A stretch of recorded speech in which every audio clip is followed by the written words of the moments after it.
And the Lord spake unto Moses, saying, On the first day of the first month shalt thou set up the tabernacle of the tent of the congregation. And thou shalt put therein the ark of the testimony, and cover the ark with the veil. And thou shalt bring in the table, and set in order the things that are to be set in order upon it. And thou shalt bring in the candlestick, and light the lamps thereof. And thou shalt set the altar of gold for the incense before the ark of the testimony, and put the hanging of the door to the tabernacle. And thou shalt set the altar of the burnt offering before the door of the tabernacle of the tent of the congregation. And thou shalt set the laver between the tent of the congregation and the altar, and shalt put water therein. And thou shalt set up the court round about, and hang up the hanging at the court gate. And thou shalt take the anointing oil, and anoint the tabernacle, and all that is therein, and shalt hallow it, and all the vessels thereof, and it shall be holy. And thou shalt anoint the altar of the burnt offering, and all his vessels, and sanctify the altar, and it shall be an altar most holy. And thou shalt anoint the laver and his foot, and sanctify it. And thou shalt bring Aaron and his sons unto the door of the tabernacle of the congregation, and wash them with water. And thou shalt put upon Aaron the holy garments, and anoint him, and sanctify him, that he may minister unto me in the priest's office. And thou shalt bring his sons, and clothe them with coats. And thou shalt anoint them, as thou didst anoint their father, that they may minister unto me in the priest's office. For their anointing shall surely be an everlasting priesthood throughout their generations. Thus did Moses, according to all that the Lord commanded him, so did he.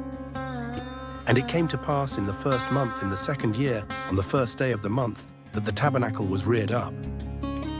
And Moses reared up the tabernacle, and fastened his sockets, and set up the boards thereof, and put in the bars thereof, and reared up his pillars.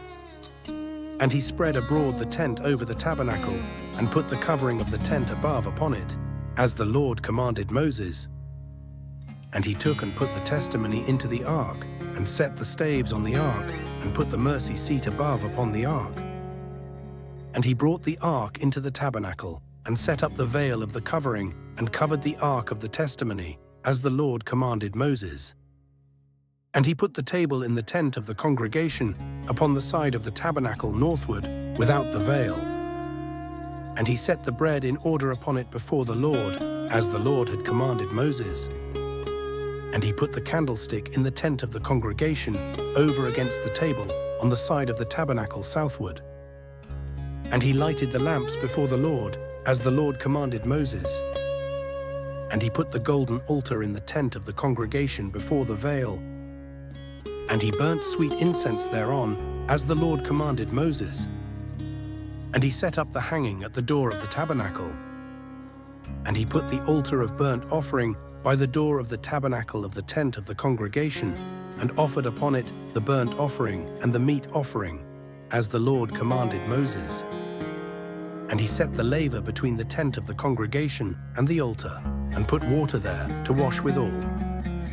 And Moses and Aaron and his sons washed their hands and their feet thereat, when they went into the tent of the congregation, and when they came near unto the altar, they washed, as the Lord commanded Moses. And he reared up the court round about the tabernacle and the altar, and set up the hanging of the court gate. So Moses finished the work. Then a cloud covered the tent of the congregation, and the glory of the Lord filled the tabernacle. And Moses was not able to enter into the tent of the congregation, because the cloud abode thereon, and the glory of the Lord filled the tabernacle. And when the cloud was taken up from over the tabernacle, the children of Israel went onward in all their journeys. But if the cloud were not taken up, then they journeyed not till the day that it was taken up. For the cloud of the Lord was upon the tabernacle by day, and fire was on it by night, in the sight of all the house of Israel, throughout all their journeys.